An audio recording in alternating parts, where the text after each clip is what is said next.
নমস্কার বন্ধুরা, আশা করি সকলে ভালো আছো এবং সুস্থ আছো। আমি শ্রাবণী রাঁধুনি রান্নাঘরে আমি শ্রাবণী নিয়ে চলে এসেছি আরো একটা নতুন রেসিপি। আজকের রেসিপি মশলা পনির। মশলা পনির ভিন্ন ভিন্ন পদ্ধতিতে বানানো যায়। এখানে খুব সহজ পদ্ধতিতে মশলা পনিরের রেসিপিটি বানানো হয়েছে। মশলা পনিরের রেসিপিটি বানানোর জন্য প্রথমেই নেওয়া হয়েছে পনিরগুলো ডুমো ডুমো করে কেটে নিয়েছি। এবার কড়াইয়ের মধ্যে দিয়ে দিয়েছি কিছুটা পরিমাণে সর্ষের তেল। তেলটা গরম হয়ে এলে কড়াইয়ের মধ্যে ছড়িয়ে নেব এবং পনিরগুলো আস্তে আস্তে তেলের মধ্যে দিয়ে দেব।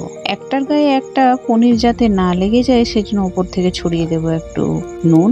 এবার উল্টে পাল্টে ভেজে নিয়ে তুলে নেব। আবারও ওই তেলের মধ্যে কিছুটা পরিমাণে সর্ষের তেল দিয়ে দেব।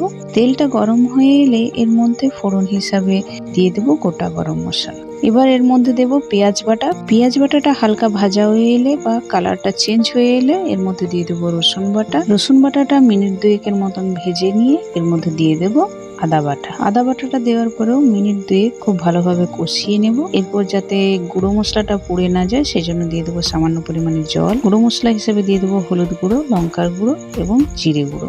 গুঁড়ো মশলাটা দেওয়ার পরে আবারও একটু কষিয়ে নেব। এরপর দিয়ে দেবো আদা কাঁচা লঙ্কা বাটা, দিয়ে দেবো টমেটো কুচি, পরিমাণ মতো নুন, আবারও সামান্য একটু পরিমাণে দিয়ে দেবো জল, দিয়ে দেবো কাশ্মীরি লঙ্কার গুঁড়ো। বারে বারে জল দিয়ে মশলাটা কষিয়ে নিলে মশলাটা পুড়ে যাওয়ার সম্ভাবনা থাকে না। এবার দিয়ে দেবো টক দই। দই দিয়ে মশলা পনিরটা বানালে খেতে খুবই টেস্টি হয়। দইটা দেওয়ার পর মিনিট 3-4 পর্যন্ত খুব ভালোভাবে কষিয়ে নেব এবং মশলাটার মধ্যে তেল ছেড়ে দিলে ভেজে রাখা পনিরগুলো ওর মধ্যে দিয়ে খুব ভালোভাবে কষিয়ে নেব। বারে বারে সামান্য পরিমাণে জল দিয়ে সময় নিয়ে কষিয়ে নিলে যে কোনো রেসিপি খেতে খুবই টেস্টি হয়। সেজন্য বারে বারে জল দিয়ে কষিয়ে নেব।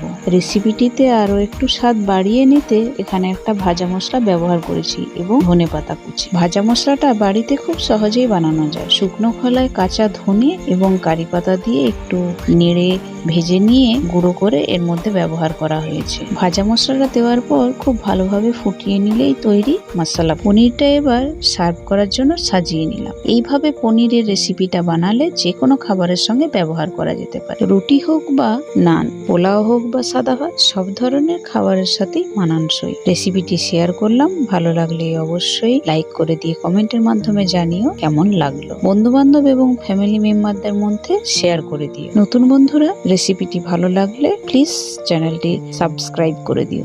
যে বন্ধুরা ফেসবুক থেকে দেখছো রেসিপিটি ভালো লাগলে পেজটি ফলো করে দিও।